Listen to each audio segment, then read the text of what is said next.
we often find new mums, they have their own perception of breastfeeding, and often, you know, they think the babies need to be in routine, like they need to be fed every 3 or 4 hours. So we try to dispel these myths, and you feed your baby when your baby wants to be fed, or you feed the baby when you want to feed the baby. Works both ways. And we just talk about watching out for the feeding cues, talking about not allowing the baby to cry for a feed, because that makes breastfeeding harder. We talk about breastfeeding not just for the food aspect of it, but just for love and comfort as well. Baby might need a feed just to be close to you.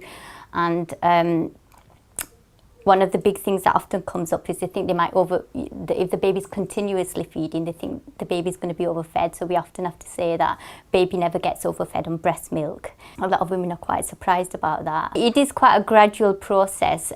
You know, they've just had a baby, they're in that emotional state as well.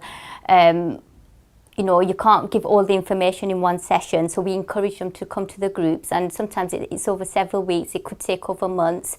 You know, each day is a bonus when they carry on feeding. And you know, we've had a parent that's been coming to the group, and every week she's saying I'm going to stop, and every week she's carried on, and she's lasted for 6 months.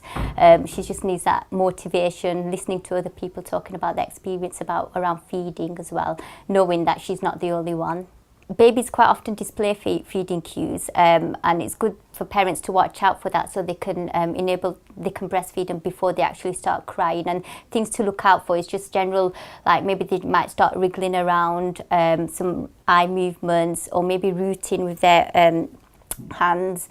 And these are the kind of cues to just watch out for, knowing that your baby just wants to be picked up, comforted, and maybe fed.